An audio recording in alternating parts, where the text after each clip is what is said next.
More people get their news from 1010 Wins than from any other radio station in the nation. Dempsey Pilot, our service aide, Matt Blezzo, our political producer, Jim Maloney, the editor.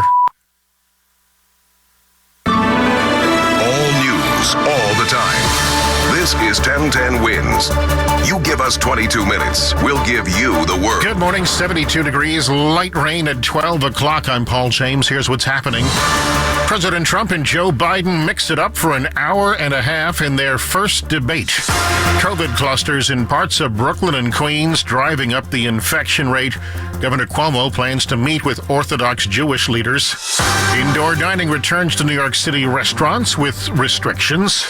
Word that pumpkin spice is bigger than ever this fall, especially among men. AccuWeather calling for a cloudy, breezy, humid night. Rain heavy at times after midnight, a low of 63. I'm Bloomberg's Larry Kofsky. Stocks head into the last day of September on track for a monthly loss. ADP reports on private sector hiring today. Wednesday news time, 12:01. Time for traffic and transit. Here's Jeff Jensen. And it's a jackknife tractor trailer we start with this morning on the northwest side of I-95. Bruckner and Country Club Road. Left and center lanes are blocked. Delays go back a couple miles there already in the Bronx. It hasn't been out there long, but that's the effect that has. And this has been out there for quite a while. And it's a full closure of the westbound side of the LIE at exit 43, which is South Oyster Bay Road. Your slowdown starts back before the, a couple miles back before that. So a slow go on the westbound side of the LIE this morning on the island. You definitely want to take the Northern State Parkway instead. And on the Northern State through Nassau County, double checking. I don't see the road work. Well, I'll have to see if the rain and the possible wind took care of that. We're looking good on the Southern State. The Meadowbrook and the Wantagh look good. Seaford Oyster Bay Expressway is trouble-free right now. No big backups in New Jersey. Wet roads around, of course, but no issues in the Parkway. The Turnpike Route 3 looks quiet. 17 for now is moving on well. And here's what you need to know about the bridges and tunnels. Got a busy ride inbound at the George Washington Bridge. Looks like some upper level work there slowing you down. The lower is open though. Outbound's okay. Busy on the upper level there. Lincoln is quiet. Holland Tunnel closed at the town for the overnight. No problems on the outbound side. Traffic and transit every 10 minutes on the ones and breaking traffic alerts whenever they happen. I'm Jeff Jensen on 1010 Wins. President Trump and Joe Biden when at it tonight. The first of three presidential debates quickly devolved into chaos, name-calling, interruptions, talking over one another. Moderator Chris Wallace tried to rein it in. The country would be better served if we allowed both people to speak with fewer interruptions. I'm appealing to you, sir, to do that. Well, and him too. Well, frankly, you've been doing more interrupting that's than all he right, has. but he does plenty. Well, less than, sir, less there's than plenty. No, less than you have. If the interruptions were a tactic, at times it worked as Joe Biden lost his train of thought on key points. But Biden still managed to attack the president on his COVID-19 response. You should get out of your bunker and get out of the sand trap and get in your golf course and go in the Oval Office and bring together the Democrats and Republicans and fund what needs to be done now to save lives. Now, the president responding with a warning for Americans that Biden will shut the economy down again. And he'll close down the whole country. This guy will close down the whole country and destroy our country. The president insulted Biden's intelligence, saying there's nothing smart about you, Joe. Now, Biden called him the worst president ever and a liar. And this is just the first of three debates. Al Jones, 1010 Wins News. Wins News time, 12:04. COVID-19 clusters in 9 zip codes in the city are pushing up the infection rate. The daily rate of infection has topped 3%. Mayor de Blasio is going to the communities fueling that number to enforce mask wearing. Anyone who refuses to wear a face covering will be told that if they don't put one on, they will be fined, and anyone who still refuses will be fined. Health Commissioner Dr. Dave Choksi says in some areas the infection rate has increased. We are deeply concerned about the alarming increase in COVID-19 in the zip codes in Brooklyn and in Queens. Private schools in those neighborhoods will be required to install distancing guidelines and barriers, and additional test sites will come to those zip codes. Juliette Papa, 1010 Wins News. The city will be watching the 7-day rolling average, and if that hits 3%, that could shut down in-person learning. The hardest hit zip codes in parts of Brooklyn and Queens and Rockland registered a combined positive test rate of 5%.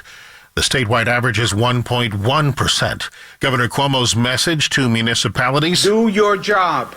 You have a job. Do it. Competent government must do compliance and enforcement. Why? A cluster today can be community spread tomorrow.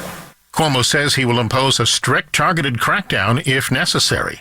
Many of the hotspots are in areas with a significant Orthodox Jewish population. Cuomo says the rules apply to, quote, every religious group, atheists, all New Yorkers. The governor says he plans to meet soon with Orthodox Jewish leaders. Mayor de Blasio says the city will issue fines to those who refuse to wear masks. One state has been added to the tri-state 14-day quarantine list. Colorado, Arizona, and Virginia have been taken off the list. WINS News Time 12:06. Indoor dining at restaurants has resumed in the city with restrictions. At VIV Restaurant, they are ready to welcome customers back inside, even if it's only 18 more at a time. Bella Onulin is a manager. 6 feet apart, of course, clean before seat and after. Sanitizer, soap, everything we're getting ready. They also changed the AC filters and are ready to comply with the other rules, like taking temperatures and customer information. And Paul Nantiley, who works there, says it's not a bother. Yeah, it's worth it, because for our customer safety, so we have to do it. We want to make sure that customer feel confident to come to our restaurant. However, not all customers are ready to eat inside, like Naida. I'd rather stay out until it snows. Even when it's cold. Samantha Leapman, 1010 WINS in Hell's Kitchen. The City Council's Ethics Committee is moving to expel City Council member Andy King. King was accused of misappropriating council funds and of violating the council's anti-discrimination and harassment policies, among other things. City Council Speaker Corey Johnson put out a statement saying Councilmember King has given us no alternative. This is the third time this committee has had to discipline the council member. Police Commissioner Dermot Shea, speaking live earlier here on 1010 WINS, said some progress has been made when it comes to reducing shootings, but not enough. I would like to have better news. There is progress, but we're still running higher than we were last year. So 31 incidents versus, far fewer last year. We have a lot of work still to go. Prosecutors here in New York today agreed to wait before they enforce a subpoena for President Trump's taxes. In a letter to the court, the Manhattan District Attorney's Office said it will not seek to enforce its subpoena for 8 years of the president's personal and business tax information until after the Second U.S. Circuit Court of Appeals decides the president's motion to quash. The president's attorneys have argued the subpoena is too broad and amounts to a fishing expedition. The Second Circuit appeared skeptical. And since oral arguments last week, the New York Times published a report about the president's taxes that may provide the DA's office with more ammunition. Correspondent Aaron Katersky. New York State and 15 other states are working with the Federal Trade Commission on Operation Corrupt Collector. It's a crackdown on bogus debt collectors trying to scam people, as well as collectors who use abusive techniques. 72 degrees, light rain in Midtown, a wind advisory in Suffolk County and parts of Connecticut from midnight through early Wednesday. In fact, there could be gusts of up to 45 miles an hour overnight over eastern Long Island. AccuWeather calling for a breezy, humid night with periods of rain. Some of the rain will be heavy at times in the coming hours. A low of 63. There could be some flooding in poor drainage areas. Later today, some leftover rain during the morning, then clouds will give way to some sunshine. It'll be breezy, less humid, a high of 72. It's 72 now, light rain. 72 in Hackensack, 72 on Staten Island, 69 degrees in Sussex. WINS News Time 12:09. Hi, I'm Steve Harris, founder of Harris Law. For months, Gina complained about a leaking roof. After the roof leaked again, she fell and needed neck surgery. Her landlord denied liability. At Harris Law, we got her $1.6 million. I'll tell you how right after this. Have you been the victim of negligence or malpractice? Harris Law, New York's premier injury law firm, is a tough, dedicated legal team that will fight to get you the compensation you deserve. Call 212-593-7600 or visit harrislawnyc.com. Landlords have a duty to fix leaking ceilings. At Harris Law, we produced multiple complaints of similar flooding, and we even found evidence that the landlord canceled a planned repair to save money. That's how we proved negligence, and that's how we got Gina $1.6 million. Call Harris Law today, 212-593-7600 or harrislawnyc.com. The consultation is free. The compensation could be millions. Balance of nature. Changing the world, one life at a time. I have food allergies. I have spring, fall, winter, summer allergies. I've been taking allergy shots off and on since I was 6 months old. And my eyes run so bad up until about 2 o'clock in the afternoon, and then they'll stop. Well, my eyes have not been running at all, which is a miracle. And the only thing I've done different is the balance of nature. So I really think it's helping my allergies a lot. And I'm thrilled because it's miserable. You put your makeup on and then you cry it off.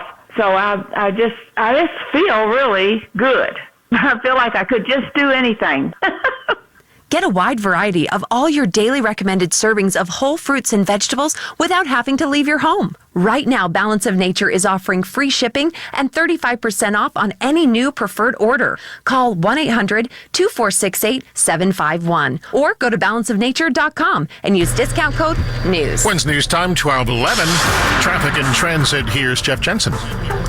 And start with this problem in the Bronx again. It's northbound Bruckner, Country Club Road, jackknife tractor trailer. A couple lanes are blocked. You have a 2-mile delay using the Bruckner northbound. If you're in a car, you might want to opt for the Hutchinson River Parkway. That'll get you by in a much easier fashion there. No easy fashion here on Long Island on the Long Island Expressway. It's a full shutdown westbound. I'm watching all the traffic get forced off at South Oyster Bay Road, which is exit 43. And what you want to do is you want to jump over to this. Well, they're forced off at the service road there. So if you're in a car, take the Northern State Parkway. Otherwise, the service road. Just busy exiting onto the service road there. No big issues in New Jersey this morning. Looks like we're quiet on Route 3 and 4.